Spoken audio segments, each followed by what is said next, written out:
La communication orale saine. Alors, toute personne est amenée un jour ou l'autre à devoir parler en public ou dans un groupe ou au travers d'une assistance, etc., etc. Donc la communication, bon, elle se fait tous les jours pour tout le monde. Ne fût-ce que quand vous allez au magasin, ben, vous pouvez discuter avec des clients du magasin, voire avec la caissière. Donc la communication, elle se fait tous les jours. Voilà. Et maintenant, si vous devez assister à un exposé, voire à une conférence, ou devoir communiquer des informations à un groupe ou à une assistance ou peu importe, voilà, à qui que ce soit, eh bien, il peut y avoir de très très gros problèmes qui peuvent subvenir, notamment si vous n'avez pas de papier, je veux dire, à lire devant vous. Alors, pour éviter, il y a deux gros problèmes, ces deux gros problèmes qui peuvent survenir ensemble ou tout simplement différemment.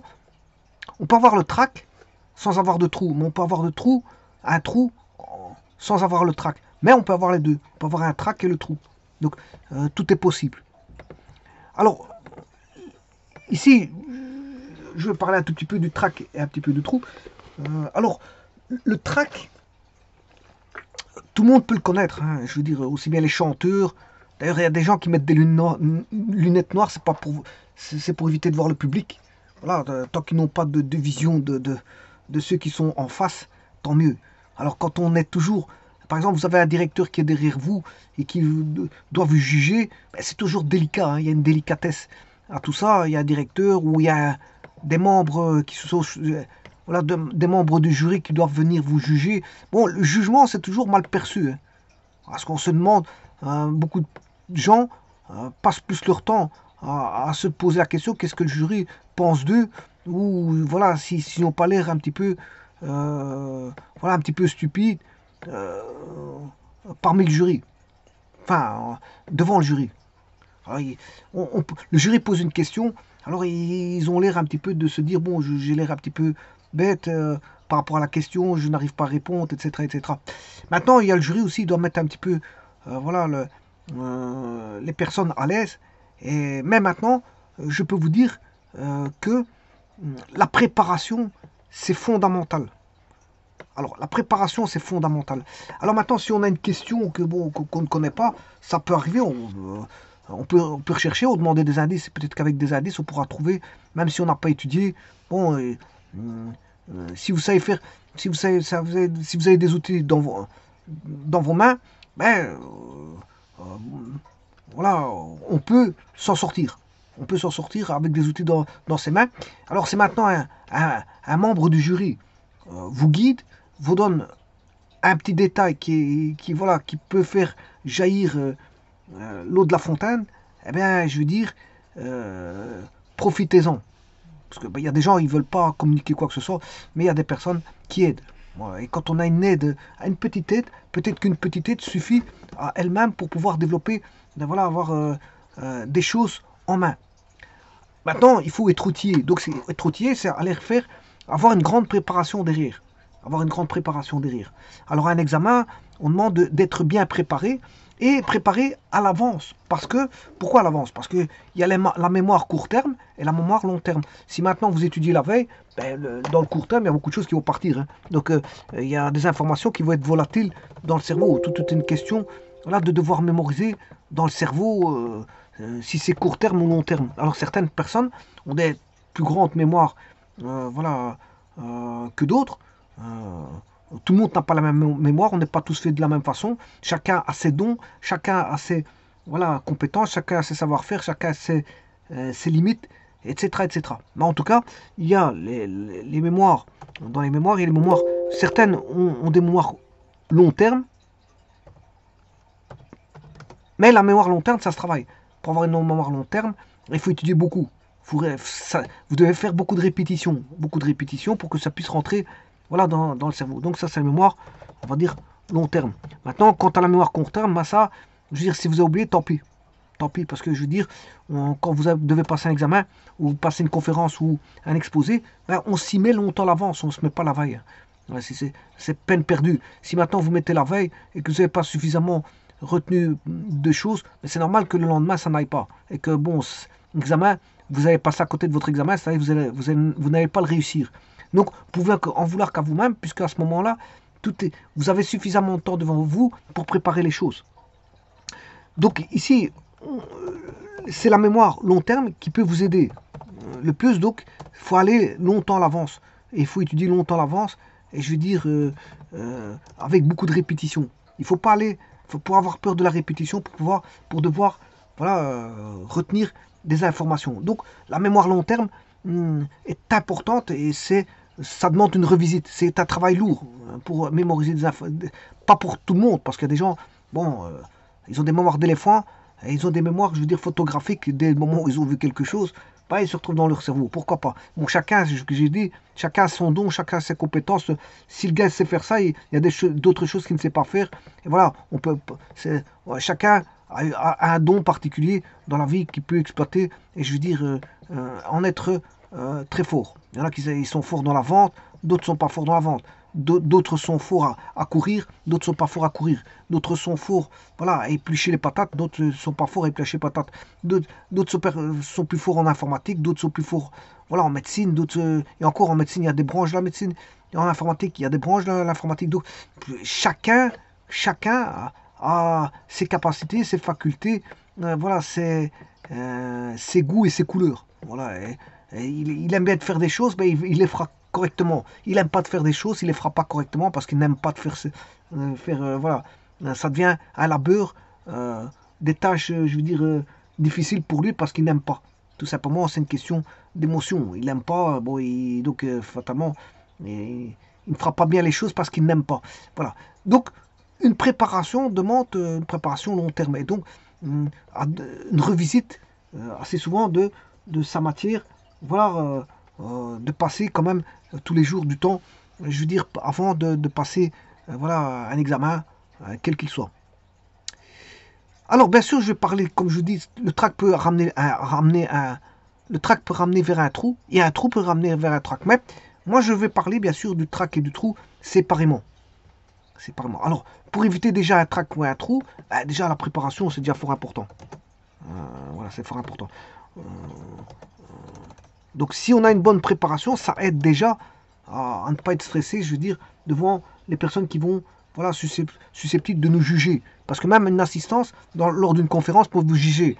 Certains vont vous trouver stupide, d'autres vont vous trouver, je veux dire, vont regarder voilà, comment est-ce qu'on appelle ça, votre physionomie, commencer à rire de votre physionomie, voir vos tics ou vos tocs, etc. Et ils vont en rire. Ouais, c'est comme ça, bon, l'être humain il est fait comme ça. Je veux dire, tant qu'il ne fait pas des choses graves, c'est le principal. S'il ne fait qu'en rire, tant mieux. Voilà, mais maintenant, s'il y a un rire bête qui est derrière, toutes les 10 secondes, c'est aussi malheureux aussi. Hein. Je veux dire, c'est malheureux à voir, parce que bon, voilà, bon, on rigole pour des choses, je veux dire, intéressantes, qui font rire. Hein. Voilà, on va dire, on rigole pas pour tout n'importe quoi. Voilà, il y a des gens qui rigolent pour tout et n'importe quoi. Ben, chacun est comme il est. Bon, s'ils sont contents de la vie, tant mieux qu'ils rigolent pour tout et n'importe quoi. Mais je veux dire, ça ne se fait pas parce que je veux dire, il y a des choses que 1% vont rire et 99% ne riront pas. Donc ça fait drôle de rire d'une chose que 1% rit. Alors, le trac, qu'est-ce que c'est? C'est une paralysie. Bon, tout le monde a déjà peut-être connu cet entrefait qu'est la paralysie née de beaucoup de choses. Elle peut être née de beaucoup de choses. Par exemple, déjà, vous rentrez, vous êtes déjà mal à l'aise, tout le monde a réussi l'examen, c'est à vous de passer, on vous pose une question, hop, vous ne savez pas répondre. Alors vous allez l'air bête, vous aidez, tout le monde a réussi l'examen avec des... ça semblait facile pour tout le monde, et pour vous, vous êtes la seule personne qui trouvait l'examen difficile. Voilà, c'est une question, on vous pose une question, hop, vous n'arrivez pas à répondre. Là, vous arrivez vers une paralysie, la paralysie, vous commencez à vous poser des questions, oui, mon examen il est raté, voilà, et vous êtes parti sur plus des détails, on va dire, comment est-ce qu'on appelle ça, psychologique que d'essayer de trouver une solution à votre problème qui est la question posée. Alors la question posée, on peut partir loin et tomber sur la bonne solution. Hein, parce que je veux dire, et alors il y a des jurys qui aident aussi. Hein. Il y a des jurys qui aident, qui vous mettent à l'aise, etc., etc., etc. Donc c'est une paralysie née, on va dire, d'une appréhension, d'une peur. Voilà. Alors certains ont des phobies. Mais ça se soigne, il faut faire des exercices, je veux dire, en rapport avec le trac relié à une phobie. Donc il faut éviter les phobies, parce que quand vous devez passer un examen, phobie ou pas phobie, vous devez la passer. Voilà. Donc si vous devez faire une conférence pour voilà, qui vous est demandé par un patron, dans le dans l'objectif d'un travail, voilà, pour, pour réaliser, je veux dire, une tâche demandée par le patron, eh bien, vous êtes obligé de le faire. Vous ne pouvez pas passer par quatre chemins et vous dire, ouais, bon, je vais essayer d'éviter parce que, bon, j'aurai peut-être le trac. Ouais, le patron, il s'en fout du trac, il vous paye pour passer, et vous allez passer la conférence, il faudra absolument la faire. Donc, c'est à vous à prendre les devants et essayer de faire des exercices pratiques, voilà, psychologiques pour éviter bon, si vous êtes une personne phobique, notamment en l'occurrence qui a peur de parler en public, ben, je veux dire, vous allez prendre les devants et essayer que bon, votre trac soit dominé. Soit dominé. Donc votre paralysie soit dominée. Alors beaucoup de personnes ont peur, bien sûr, ont des appréhensions, ont des peurs, même voire des phobies concernant, je veux dire, la peur de l'échec, voilà, la peur de l'échec, et la peur aussi d'être jugé, de juger, voilà, au niveau de la corpulence, au niveau, voilà, de sa manière de parler, ou de ses gestes, voilà. Toute personne a peur d'être jugée, beaucoup de personnes ont peur d'être jugées d'une façon ou d'une autre sur leur corpulence, sur leur connaissance, sur leur physionomie, sur leur façon de parler, sur leur mimique, sur euh, euh, leur toc, leur tic, leur gestuelle, sur leurs habillements, et ainsi de suite. Et ainsi de suite. Il y a toute voilà, une catégorie, je veux dire, d'objets, si je puis dire, des objets, c'est-à-dire des éléments qui peuvent être jugés. Hein. On peut juger sur l'habillement, on peut juger sur... Alors, des gens, bon, c'est pas très respectable qu'une personne vient à un examen, bon, s'habille mal aussi. Hein. Bon, si elle s'habille mal, bon, c'est normal que il y aura le jugement d'office des jurys qui vont déjà voir l'habillement qui ne correspond pas, je veux dire, ou l'hygiène ou l'habillement déjà. Si maintenant il y a certains critères de préparation, parce que l'hygiène et l'habillement, l'occupation de l'espace, etc., ben, c'est tout de la préparation. Hein. Avant ça, on prépare le tout. Voilà, on prépare ses fiches, on prépare son matériel didactique s'il faut montrer des choses au niveau matériel didactique.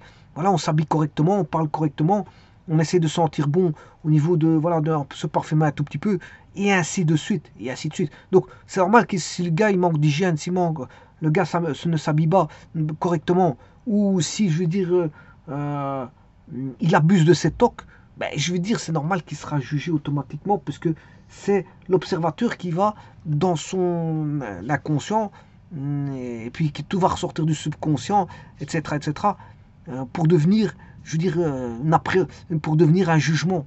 Parce qu'il observe, il y a des choses qui se passent dans son cerveau inconscient, et puis malgré tout, il y a quand même des choses qui vont passer dans le conscient. On se dit, ouais, bon, c'est... Il fait, et même les jurys peuvent se parler entre eux, se dire, bon, de faire des remarques sur, voilà, la personne là, bon, elle n'était pas habillée correctement, elle n'occupait pas bien l'espace qui lui était apporté, etc., etc. Il y a beaucoup de jugements qui peuvent être faits, je veux dire, au travers d'objets propres à l'individu, à la personnalité. Alors, le problème, c'est que, qu'est-ce qui peut se passer dans un trac? Ben, dans le trac, on a peur. Et donc, on ne pense plus qu'à nos peurs. Donc, il y a une partie du cerveau qui est en fonctionnement, en état de peur et donc de régulation de cette peur. On essaie de la réguler, la dominer au mieux que l'on peut. Et donc, je veux dire, toute l'énergie passe par, je veux dire, la concentration. Enfin, on va dire, toute notre énergie passe par voilà, essayer de tenter de résoudre son problème de peur. En attendant, le problème, c'est que ben, qu'est-ce qui se passe? On se concentre plus sur justement ce qu'on a à dire, sur les solutions apportées, sur la question posée, sur voilà, les fiches qu'on a apportées, ou le dessin qu'il faut faire au tableau, ou je veux dire, voilà, on en perd, le cerveau perd de ses moyens, donc il est plus voilà, porté sur sa peur que porté sur voilà, des éléments de réponse, quels qu'ils soient, parce que le trac peut survenir aussi pour des gens qui sont en face d'un public. Alors l'expression, c'est ici, ce ne sera pas la communication orale, mais ce sera une expression musicale. Et donc, le gars, s'il se sent jugé par des personnes en face, mais qu'est-ce qu'il va se faire? Qu'est-ce qui va se passer? Elle va perdre ses moyens. Elle ne jouera plus, je veux dire, de manière comme elle le fait à l'entraînement. Peut-être qu'à l'entraînement, elle se sent à l'aise, elle a une confiance en soi, mais arriver, je veux dire, devant un public, si elle perd ses moyens, je veux dire, elle commence à se tromper. Voilà, tous les X moments, elle se trompe. Alors bon, peut-être que certains ne verront pas voilà, qu'il s'est trompé à tous les X moments, mais certains ont l'oreille fine et verront tout de suite, comme par exemple des professeurs de musique, qui eux ont l'oreille fine, s'ils connaissent le morceau, ils verront tout de suite que la personne s'est trompée là, là, là, là. Et bon, maintenant, s'il y a un jugement à faire, ils le feront. Eux, ils le feront. Alors les professeurs de musique sont vite, je veux dire, des personnes qui ont l'oreille fine et qui jugent très vite. Très vite. Parce que je veux dire, bon, voilà. Vous allez faire un morceau, ça ne leur plaît pas, ils vont voir tout de suite que il y a ça qui ne va pas. C'est normal, parce que c'est des profs de musique. Justement, ils ont été, voilà, c'est leur compétence, c'est ça, c'est voilà, d'apprendre la musique, mais en même temps, c'est aussi d'écouter et de savoir si les gens jouent correctement. Et ils peuvent voir facilement si une personne se trompe ou pas. Donc, voilà, donc quelqu'un qui a le trac, ils peuvent se tromper. Bon, si c'est un public qui ne voit pas la différence, tant mieux. Mais s'il y a des gens qui vont voir tout de suite que la personne s'est trompée énormément. Donc le trac, le problème c'est qu'il faut l'expulser, parce que si vous ne l'expulsez pas, il vous prend vos moyens et vous vous trompez, vous perdez vos moyens, vous avez pouvoir à un trou, vous vous trompez, vous ne savez pas où est-ce que vous avez mis vos fiches, vous perdez vos affaires. Le trac, voilà, fait que, je veux dire, il y en a même qui deviennent comme des gens qui ont de la maladie d'Alzheimer, ils oublient tout, ils ont tout oublié. Voilà, et ils ont tout oublié. Alors il y en a qui sont même dans un vide, et qu'est-ce qui se passe? Ils ne communiquent plus. Ils communiquent plus parce que je veux dire, ils ont tellement cette peur, voilà, des gens en face, que je veux dire, ils ont perdu complètement leurs moyens et n'arrivent plus à parler. Ils sont immobilisés. Alors, pour vaincre le trac, là, il existe beaucoup d'attitudes d'attitudes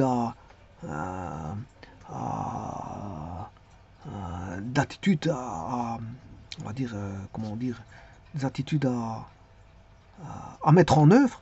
Notamment, la première des choses, c'est, comme vous savez très bien, que c'est une pure, donc c'est psychologique, donc ça provient de l'individu et donc bon, j'ai pas dit que c'était facile tout ça. Hein. J'ai pas dit que c'était facile parce que ce que je dis, bon, faut prendre avec des pincettes parce que j'ai pas dit que c'était facile, mais il faut quand même gérer tout ça, savoir gérer. Alors, comme j'ai dit, comme ça provient d'un effet psychologique, eh bien, donc c'est-à-dire d'un effet psychologique et donc d'un effet personnel, de la personnalité de l'individu, donc du cerveau même de l'individu, eh bien, la première des choses, il faut apprendre à s'accepter soi-même, qu'on soit petit, qu'on soit, je veux dire, obèse, qu'on soit mince, qu'on soit, je veux dire, peu importe, je veux dire, comment voilà, on est, qu'on soit jugé aujourd'hui ou qu'on soit jugé demain, si on est petit aujourd'hui et qu'on sera petit demain, je veux dire, on sera toujours jugé de la même façon. Donc, à un moment donné, il faut se dire, bon, je suis petit, j'apprends à m'accepter moi-même, peu importe le jugement qui pourrait être fait, je veux dire, devant des publics. Alors si j'ai une grosse tête ou une petite tête, voilà, si la physionomie, voilà, peut amener à du jugement, mais il faut s'accepter soi-même. Bon, si on est obèse, il faut essayer de faire des exercices pour éviter l'obésité, mais maintenant, si une personne est obèse aujourd'hui et qu'elle sera obèse dans 10 ans, il faut apprendre à s'accepter aussi. Voilà. Attention que l'obésité, c'est mauvais. Hein. Bon, il y a, à un moment donné, ça peut être une cause de morbidité, on va dire ça. Alors il y a beaucoup de choses qui sont intrinsèques au corps, propres au corps, et je veux dire, voilà, il faut savoir s'accepter et bon, se dire que tout jugement, euh, même aléatoire, peut être, je veux dire, accepté et pris, voilà, soit par de l'humour, soit pris en tant que tel et mis à la poubelle. Il faut savoir avoir faut savoir avoir une poubelle dans le cerveau. Donc tout ce que vous observez qui sont négatifs, vous prenez, vous mettez dans une poubelle. Garbage. Garbage et ça part à la poubelle. Donc tout ce qui est mauvais jugement passe dans une poubelle et est évacué. On va dire ça comme ça. Voilà, aux déchets. Et donc toute information, tout ce qui est négatif, vous prenez, vous mettez à la poubelle. Et comme ça vous atteint pas et ça évite voilà, le trac. Ça c'est une des manières, voilà, euh, pour, pour déjà avoir tout ce qui est attaque extérieure. Je veux dire, pouvoir avoir une poubelle et je rejeter à la poubelle. Alors, faut être persuadé que le public n'est pas des lions, hein, ce n'est pas féroce, qui vont vous manger, qui vont vous attaquer, même s'il y a des gens qui ont l'air loufoques, et il y a des têtes bizarres. Je veux dire, il y a même une chanson qui dit, bon, voilà, il est complètement bizarre, complètement gaga, voilà, il fait un jugement, mais enfin bref, bah, il faut savoir outrepasser tout ça, bon, se dire que c'est relatif. Voilà, il faut relativiser tout ça. Bon, il n'y a rien de méchant. De moment qu'on ne vous touche pas, je veux dire, au niveau voilà, physique, voilà, donc rien ne peut arriver. Ce ne sont que des paroles en l'air, même si ce sont des cris. Ben, si ce sont des cris, vous mettez voilà, des boules qui est, et ça évitera, je veux dire, tous les cris qui viendront vous perturber et faire en sorte que vous serez voilà, démoralisé, voire stressé.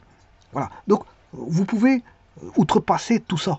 Vous pouvez outrepasser tout ça. Alors, bien sûr, de temps en temps, il faut faire des arrêts. Hein. C'est toujours bien de faire un arrêt, de se reprendre, de respirer correctement, comme certains, je veux dire, kinés voilà, demandent de faire quand vous êtes voilà, en pleine peur. Quand vous avez peur, ben, à ce moment-là, on vous demande la première des choses, c'est de respirer, que votre corps reprenne ses sensations normales, voilà, et refaire tomber la pression. Alors bien sûr, il faut ranger ses papiers, parce que si maintenant vous ne trouvez plus vos affaires alors que vous avez envie de dire quelque chose, vous ne trouvez plus votre bic, à un moment donné vous ne trouvez plus vos fiches, vous allez être perçu comme quelqu'un de brouillon.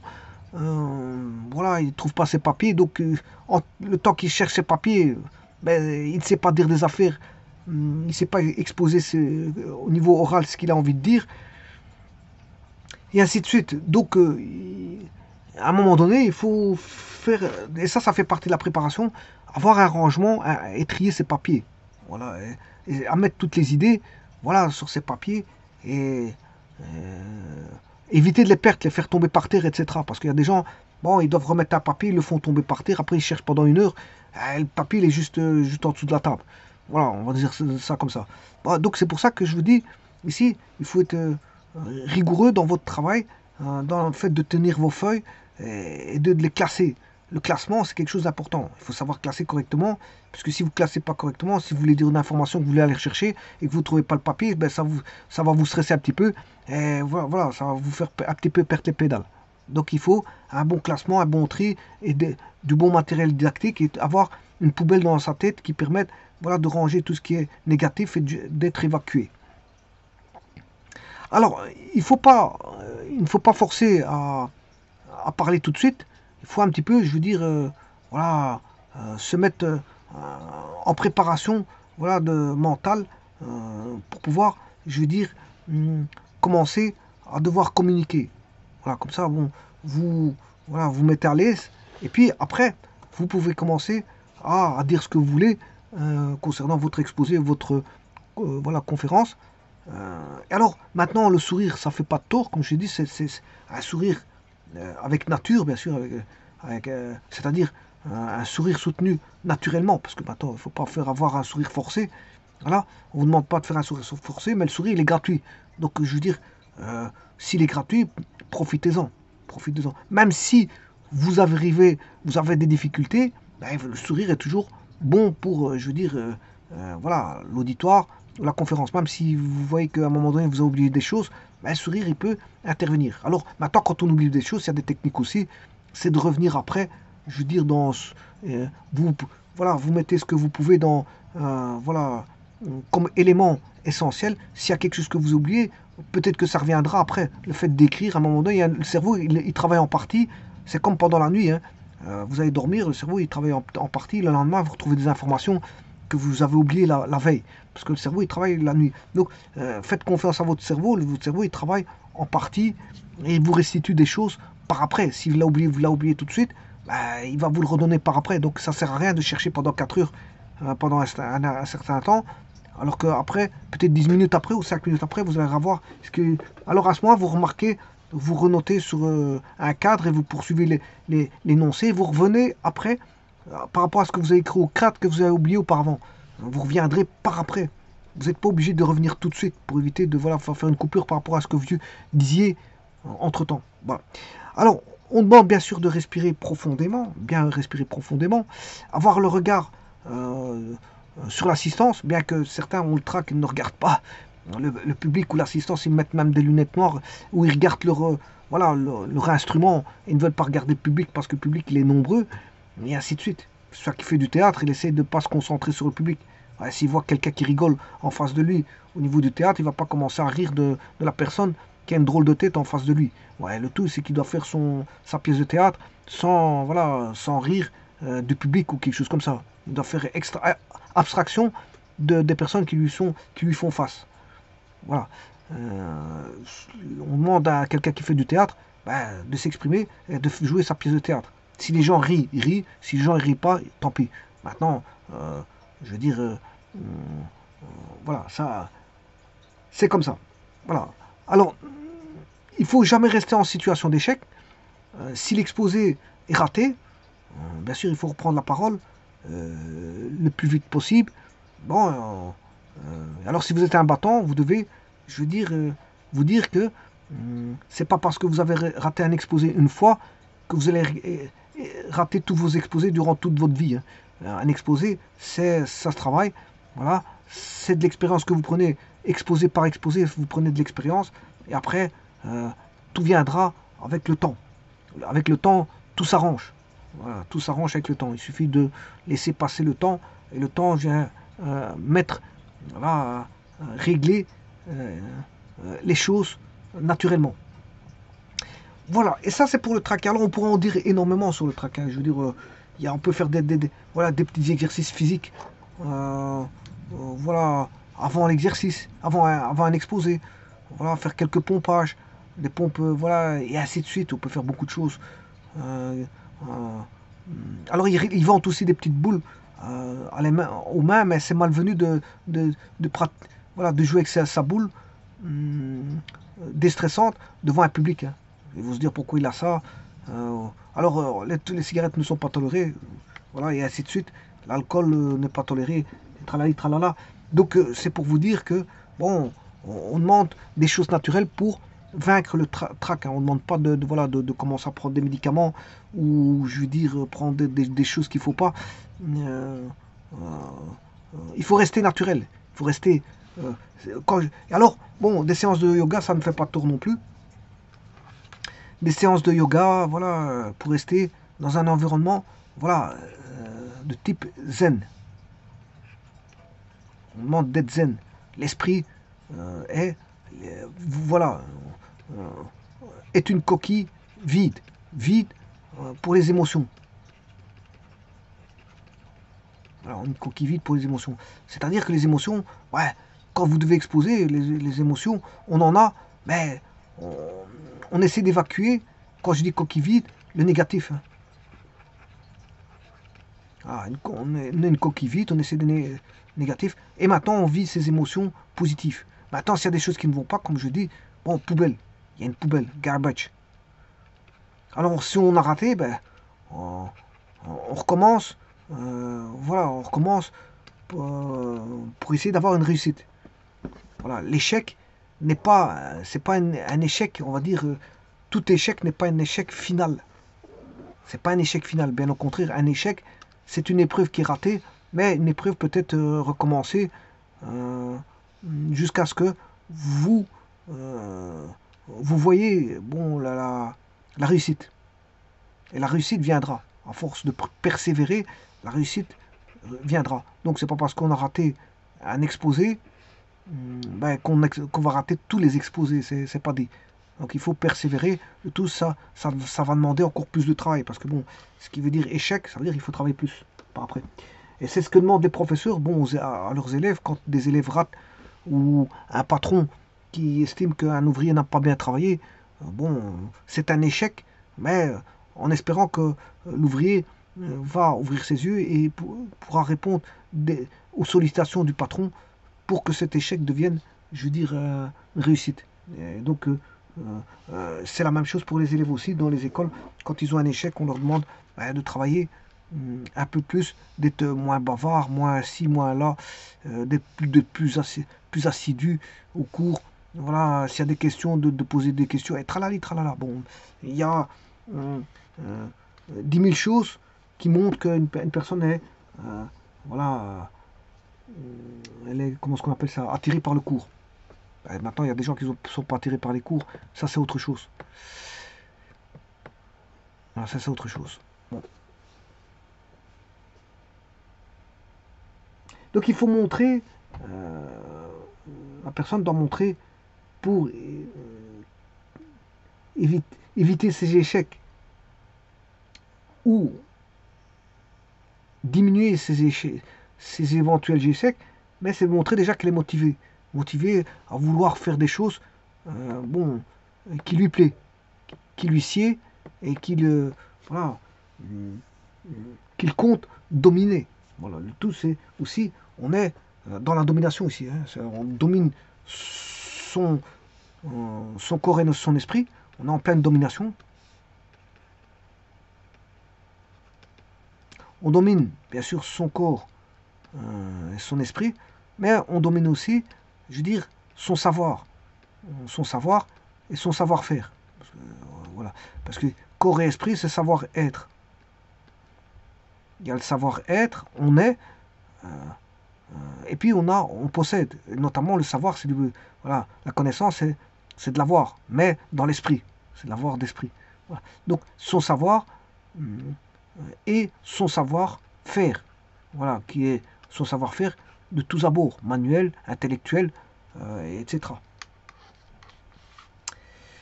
Donc il faut, c'est une domination qu'on demande. Hein. Voilà, ici c'est une domination. Dominer, c'est être maître de voilà, de sa situation dans l'espace.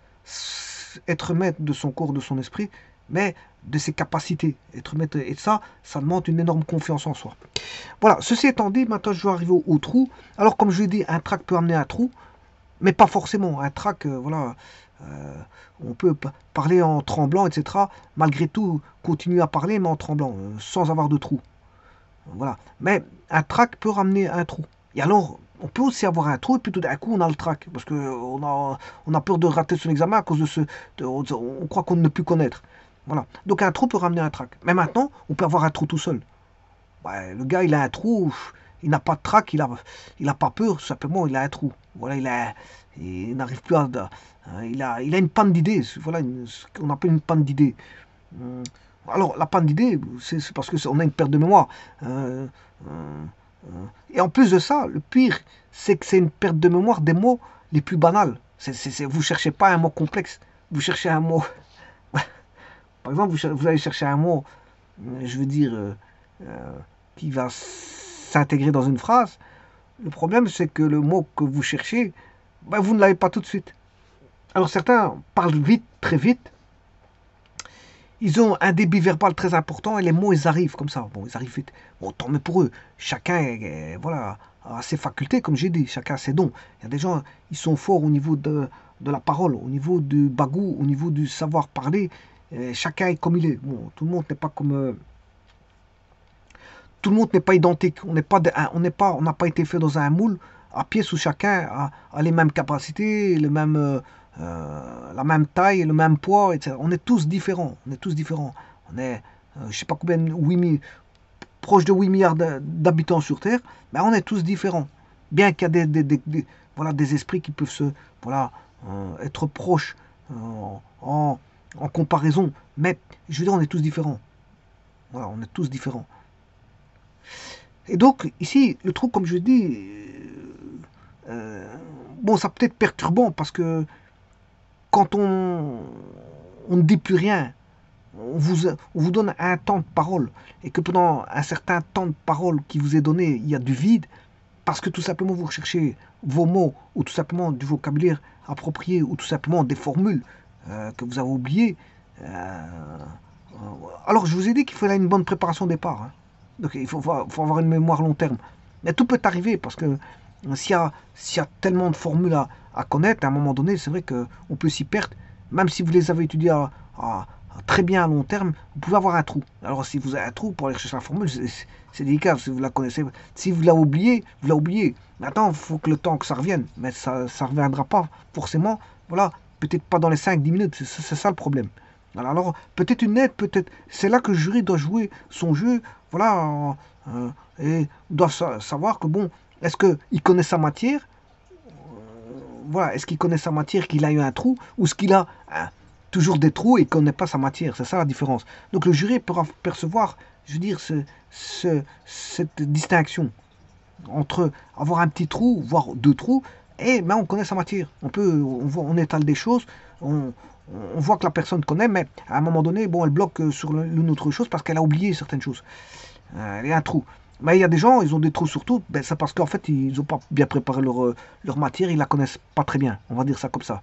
Mais là, c'est normal, on va aller vers l'échec, que la personne devra repasser un examen, si le cas échéant, si elle a eu un échec, et préparer mieux ses affaires, plus correctement. Alors, il exprime, ici, bien sûr, il arrive surtout dans une expression, on va dire, guindée, on va dire impersonnelle. Je parle du trou, bien sûr, hein, quand est-ce qu'il arrive. Et aussi peut-être la conséquence d'une perfectionniste. Pourquoi? Parce que si on veut, la recherche, on est trop méticuleux. La recherche trop méticuleuse, on va dire de tournure de phrases. Un petit peu trop, je veux dire, je ne vais pas dire abracadabrantesque, je ne sais pas comment ce qu'on dit. Enfin bref, comme je viens de le faire maintenant, je voulais chercher un mot, voilà, que je voulais sortir, mais je l'ai mal dit parce que voilà, je l'ai pas bien dit. Mais en fait, voilà, certains vont chercher des tournures de mots un petit peu trop compliqués. Et le fait d'aller chercher des tournures de mots trop compliqués, ben voilà, il tombe sur une... Il faut quand même aller chercher ce mot compliqué là. Il est dans le cerveau quelque part, c'est un mot que vous n'utilisez pas tous les jours. Donc, aller le chercher, ben, ça prendra un peu plus de temps que d'aller chercher un mot que vous utilisez tous les jours. Voilà, on utilise des mots courants, voilà, au quotidien, mais il y a des mots que vous n'utilisez pas couramment, que vous utilisez, je sais pas moi, abracadabrantesque, ce mot-là, ben, voilà, j'ai été le chercher. Ouais, j'ai eu du mal à le dire parce que je ne l'utilise pas tous les jours. On va dire ça comme ça. Et il y a beaucoup de mots comme ça que je pourrais dire, mais qu'il faut aller rechercher. Et donc, il faudra un certain temps d'aller chercher. Et donc, le fait d'aller rechercher, ben, le temps passe. Le temps passe. Voilà, il y a un temps qui passe. Et donc, si vous êtes trop méticuleux à rechercher des mots un petit peu trop classe, trop, on va dire, avec des tournures de phrases un petit peu... je veux dire complexe, voilà, et que vous voulez chercher un mot à dire ou non, ben c'est aussi c'en est aussi la cause. Hein. Ça en est aussi la cause. Donc, quand vous cherchez des mots un petit peu trop difficiles, ça va comme ça. Ou des tournures de phrases très difficiles. Alors, parfois, vous voulez dire un mot, après, vous voulez pas le dire. Donc, en fait, là, vous bloquez. Vous dites, je vais dire ça. Et puis, ça y est, vous retournez en arrière. Vous dites, oui, je vais pas le dire. Voilà. Donc, là aussi, il peut y avoir des accidents aussi. Hein, des accidents. Bon, ça veut dire que vous voulez sortir une information. Et le fait de vouloir la sortir, ben, vous la remettez dans le cerveau parce que je dis, non, je ne veux pas dire ça. Donc, à ce moment-là, l'information, elle veut pour partir, mais elle revient dans le cerveau en disant, bon, ça, je lâche pas.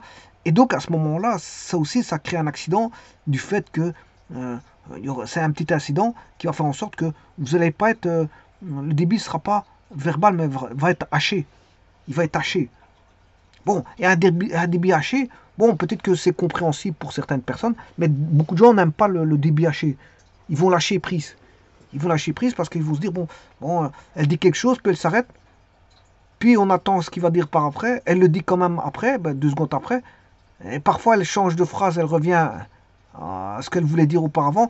Il y a des gens qui sont comme ça, je veux dire, il faut comprendre leur débit haché, parfois ils sont hachés, parfois ils sont rapides, et vous ne comprenez plus rien.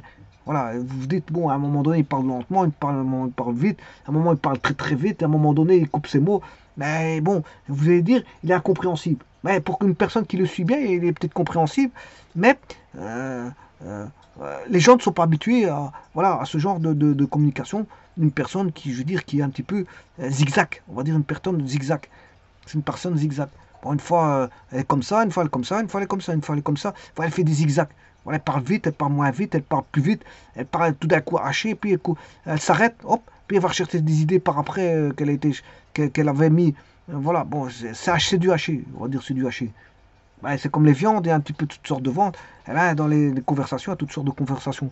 Des gens qui parlent, je veux dire, avec prestance, des gens qui parlent avec bagou, il y a des gens qui parlent, je veux dire, avec délicatesse, il y a des gens qui parlent, je veux dire, avec des sautes d'humeur, il y a des gens qui parlent avec, voilà, direct, en direct, ils parlent en direct, voilà, ils vous disent toutes les choses franches, il y a des gens qui vous parlent franchement, voilà, il y a des gens qui vous parlent euh, avec des arrière-pensées, mais il y a toutes sortes de, voilà, de communication. Alors, certains vont mélanger tout ça et ça fait du zigzag. Ça fait du zigzag. Une fois elle est franche, une fois elle est moins directe, moins franche, une fois elle, voilà, elle parle à, voilà, ça se passe comme ça. Alors, qu'est-ce qu'il faut faire dans ces cas-là, en cas de trou? Au lieu de s'affoler, parce que la première des choses, c'est que les gens vont s'affoler. Donc, on perd leurs moyens. Quand on perd ses moyens, le tout, c'est pas de les perdre, je veux dire, et déraisonner, je veux dire, ne plus savoir où on en est. Donc, au lieu de s'affoler, de courir après le mot récalcitrant, c'est de respirer calmement. Voilà. Comme j'ai toujours dit, l'apport d'oxygène régénère la mémoire. C'est toujours bon de faire des inspirations, expirations, mais il faut bien le faire parce qu'il y a une méthode. Il y a une méthode, voilà, de sophrologie qui permet, voilà, via des mouvements respiratoires, voilà, réguler le bon apport d'oxygène dans le cerveau et de pouvoir, voilà, ramener de l'air, enfin de l'oxygène dans le cerveau et de régénérer la mémoire. La mémoire se régénère que, voilà. Et maintenant, peut-être que vous allez retrouver le mot récalcitrant par après et vous pourrez, je veux dire, revenir dessus par après. Alors, que faire aussi? C'est en cours d'exposé, ne pas chercher à savoir comment ni quand il va se terminer.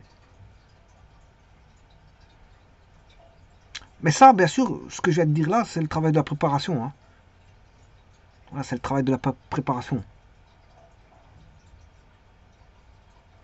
Parce que si à un moment donné, vous vous posez la question,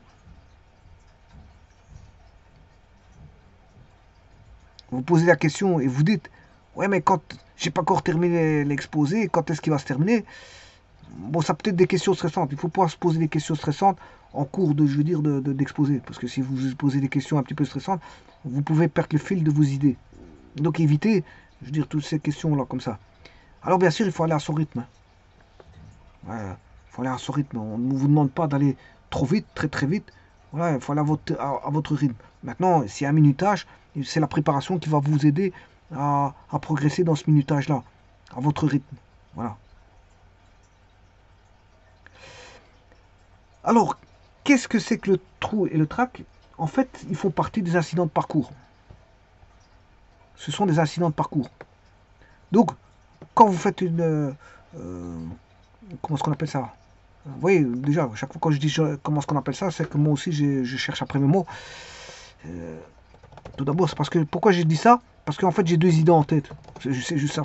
Voilà, quand je dis comment on appelle ça, parce que j'ai une idée et j'ai deux choses en même temps. Donc c'est pour ça que je dis comment on appelle ça, parce que je suis déjà en train de réfléchir à autre chose pendant que moi je bute sur quelque chose que je cherche. Donc j'ai deux idées en même temps, voilà, et ça crée un incident.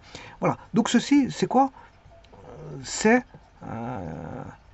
ce sont des incidents. Le trac et le trou sont des incidents. Bon, si c'est un incident qui arrive, ouais, bon, une fois dans votre parcours, ça va, deux fois, bon, mais pas durant tout votre parcours qui arrive que des incidents. Là, on va vous dire que c'est un manque de préparation, de connaissances, voilà, et etc. Vous serez jugé, voilà, il n'y a pas à pleurer, hein. Si vous êtes mal préparé, c'est comme ça, il faut recommencer, vous êtes en échec. Il n'y a pas à pleurer là-dessus. Il faut prendre conscience que vous avez mal fait les choses, tout simplement, qu'il faut retravailler votre préparation et vos connaissances qui ne sont pas abouties. On va dire ça comme ça. Donc le jugement, on peut faire un jugement si vous devez être jugé à un examen, mais l'examen vous dira c'est une prise de mesure. Hein. On prend une prise de mesure de voilà, de vos aptitudes, de vos connaissances, votre savoir-faire, vos savoir-être, et ainsi de suite, et de vos savoirs.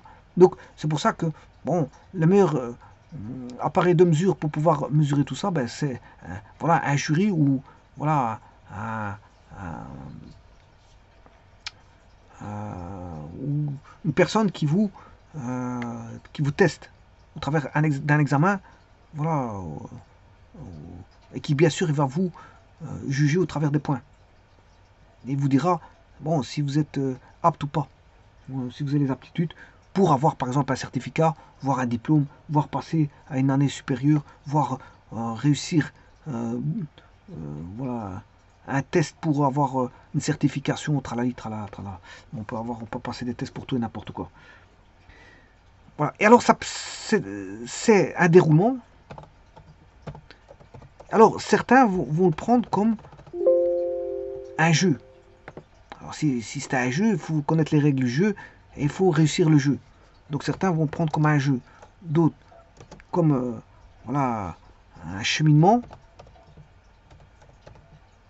Pour ne pas dire cheminement. Pour ne pas dire un parcours. Hein. C'est un parcours. Alors, un parcours, soit on le connaît ou on ne connaît pas. Alors, si vous le connaissez, tant mieux. Donc, vous savez le chemin à prendre. Mais maintenant, dans le chemin, vous pouvez buter sur des incidents. Vous pouvez avoir des incidents de parcours.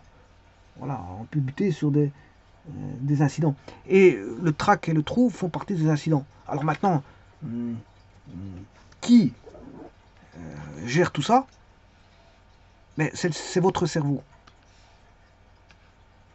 C'est le cerveau.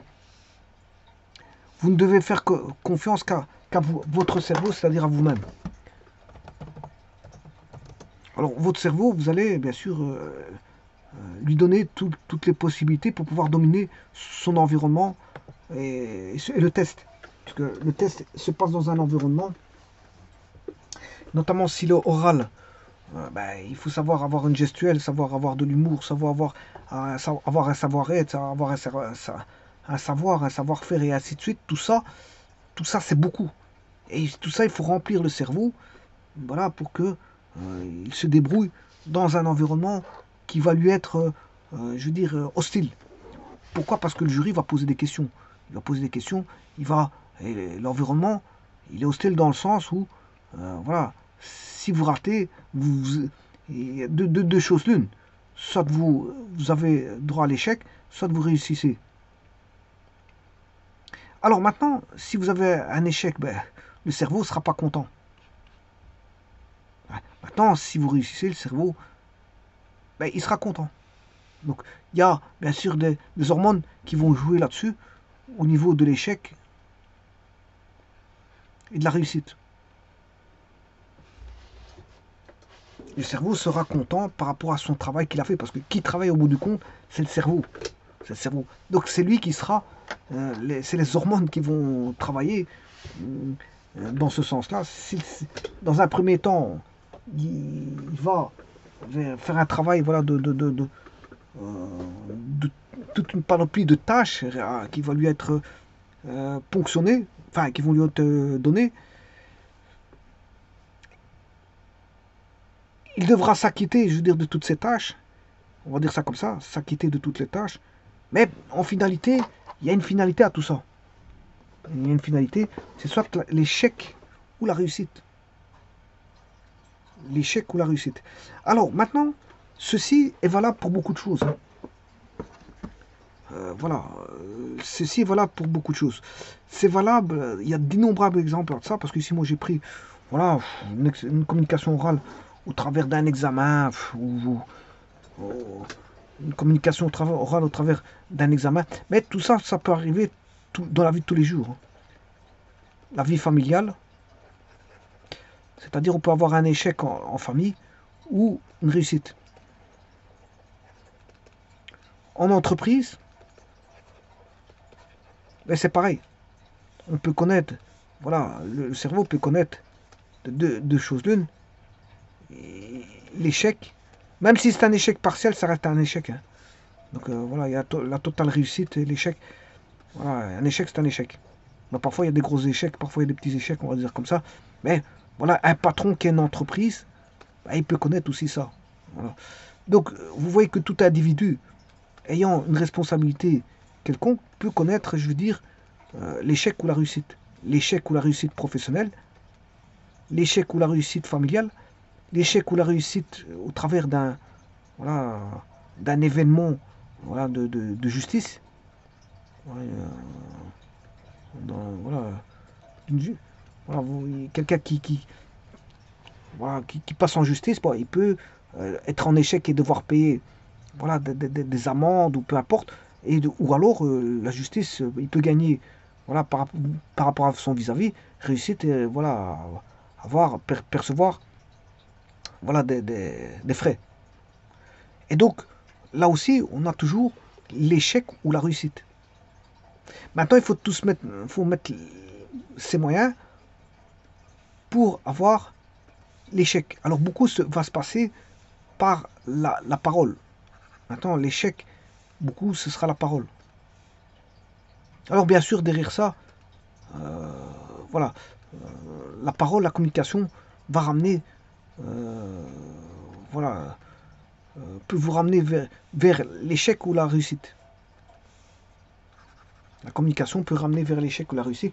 Donc communication au niveau familial, communication au niveau de la justice, communication au niveau voilà, de votre entreprise. Hein, voilà, vous réussissez mal au sein d'un groupe qui est voilà, un groupe de travail dans votre entreprise. Vous n'êtes pas bien, on va dire, vous n'êtes pas bien toléré par les autres. Vous n'êtes pas très accueilli par les autres. Vous n'êtes pas très en contact avec les autres. Vous n'êtes pas très en- entreprenant vis-à-vis des autres, vous n'êtes pas, vous êtes renfermé vis-à-vis de vous-même, et vous n'êtes donc voilà, et ainsi de suite. Il y a pas mal de choses qui va ramener vers voilà cet échec, l'échec voilà de l'échec. Alors on peut avoir un échec social, voilà, les gens restent renfermés chez eux, ils ne sortent pas de chez eux, ils ne dialoguent pas avec leurs voisins, ni qu'au-caisse. Ça c'est un échec social. S'il n'y a aucune réussite là-dessus, voilà, et ainsi de suite. Personne ne sort pas de chez lui, ne fait pas du sport, ne fait pas, voilà, ne fait pas elle côtoie pas des gens à l'extérieur, et ainsi de suite. Donc on peut avoir un échec social. Et alors, on peut mettre ça dans pas mal de configurations voilà, qui font en sorte que, bah, je veux dire, on peut goûter à l'échec. Euh, Alors, l'échec n'est pas éternel. Hein. Voilà. Aujourd'hui, vous pouvez connaître on peut connaître un échec, enfin, je veux dire un échec, c'est vers le bas, puis une réussite, un échec, une réussite. Voilà, bon, le tout, c'est de faire son bilan de ses échecs et de ses réussites. Si on est au-dessus d'une moyenne, voilà, c'est bon, c'est bon, c'est bon. Alors, dans vos affaires, par exemple, vos affaires, alors quand je dis familial, c'est pas forcément couple. Hein. Vous achetez une maison, ben, voilà, si vous n'arrivez pas à acheter une maison, c'est voilà, un échec. Vous vouliez acheter une maison, vous n'arrivez pas, c'est un échec. Maintenant, il y a aussi l'histoire de couple, familial, il y a toutes sortes. La famille, les enfants, le couple, la gestion de la famille, voilà, l'habitat, et ainsi de suite. Quand on dit famille, c'est toute une panoplie de problèmes familiaux qui viennent se greffer à ça. C'est un ensemble de problèmes. Alors si vous voulez acheter une maison que vous n'arrivez pas, bah, c'est un échec. Alors vous essayerez de trouver la bonne occasion pour essayer de vous acheter une maison. Voilà, donc à ce moment-là, de l'échec, vous allez essayer d'avoir la réussite. Alors maintenant, vous passez un examen pour un emploi, vous n'avez pas réussi, ben, vous allez passer deux autres examens jusqu'au moment où vous allez réussir à trouver un emploi correspondant à vos aspirations. Donc on n'est pas porté éternellement par l'échec. Sauf si maintenant on se laisse faire. Si on se dit, bon, quelqu'un qui laisse tout tomber, c'est normal qu'il va vers l'échec. Parce que je veux dire, un homme il doit être, ou une femme doit être battante. Il faut, euh, ce, qui, euh, ce qui prime dans ce monde ici, c'est le combat. C'est le combat de tous les jours. Voilà. Si vous ne vous levez pas pour aller au magasin, il n'y a personne qui le fera pour vous. Si vous ne vous levez pas pour aller au travail, il n'y a personne qui le fera pour vous. Si vous ne vous levez pas pour aller chercher du travail, il n'y a personne qui le fera pour vous. Si vous ne vous levez pas pour, je veux dire, manger, il n'y a personne qui vous donnera à manger. Voilà, et ainsi de suite. Si vous ne vous levez pas pour votre propre sécurité, ben, je veux dire, il n'y a personne qui le fera pour vous. Donc, ça, c'est un des maîtres mots de la vie. Bon, c'est de bannir les échecs, voilà, et de voir la réussite. Pour s'élever, il faut avoir de la réussite. Bon, et on peut apprendre. Qu'est-ce qu'on peut avoir des échecs? Ben, on apprend de ces échecs. Alors, on apprend de ces échecs et ça fait l'expérience de la vie. L'expérience de la vie pour pouvoir aller vers la réussite. Et comme je vous dis, bon, on n'a pas toujours des échecs. On peut avoir des échecs, mais je veux dire, tant qu'on est vivant, il y a le jeu de la vie. Bon, la vie est un jeu, et donc aujourd'hui on perd, demain on gagne. C'est un jeu. Voilà, aujourd'hui on perd, demain on gagne. Et alors bon, le tout c'est de faire son bilan, comme je vous ai présenté ici, et d'avoir une bonne moyenne de réussite. On ne vous demande pas de toujours réussir, parce que c'est pas toujours possible. Parce que il y a des choses que vous ne pouvez pas contrôler. Il y a le contrôlable et le non contrôlable. Il y a beaucoup de choses qui sont non contrôlables. Par exemple, je pense à la santé. Si vous êtes en bonne santé, ben, c'est une réussite. Si vous êtes en mauvaise santé, c'est un échec. Mais ça dépend. Voilà l'échec que vous avez en mauvaise santé. Est-ce que c'est un échec grave ou pas grave qui peut compromettre votre vie et ainsi de suite. Voilà, c'est pour ça que je dis que, je veux dire, on n'est pas maître de son destin. Maintenant, si vous êtes malade parce que vous avez provoqué les conditions pour vous-même pour être tombé dans cette maladie, ben, on va dire que c'est votre faute. Et bon, l'échec a été provoqué par vous-même. Voilà. Donc il fallait prendre les devants auparavant, mais maintenant, peut-être qu'il faudra revivre une nouvelle vie avec votre nouvelle santé et faire très attention aux conseils qu'on vous donne. Et bien suivre les conseils qu'on vous donne. Et donc, je veux dire, la vie est un jeu, et donc on peut subir des échecs, comme on peut avoir euh, des gains, qui sont des réussites. Et le cerveau va fonctionner, je veux dire, comme ça, avec des échecs et des réussites. Bon, il y a des moments, les cerveaux. Alors, la vie, c'est ça. On a, la vie, c'est ça, puisqu'il y a trois cas de figure. Il y a la neutralité, le neutre,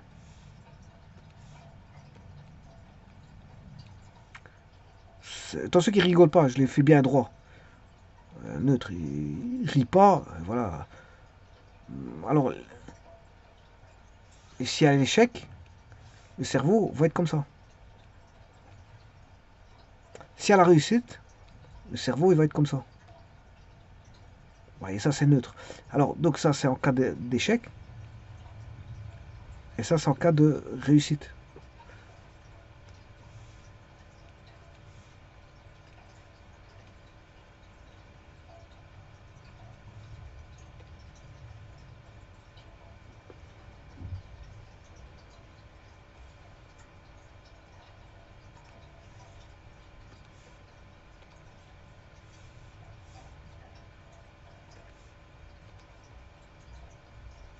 Voilà. Donc le cerveau, ce qu'il veut dire par là, c'est que le cerveau va vivre des émotions, c'est ça que je veux dire. Comment on va vivre le cerveau va vivre les émotions, mais au travers des échecs et des réussites.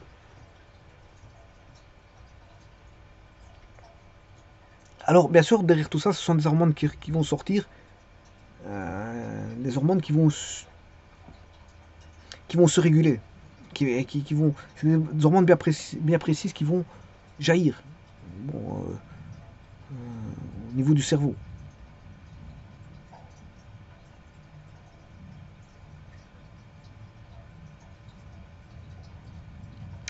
Je vous remercie.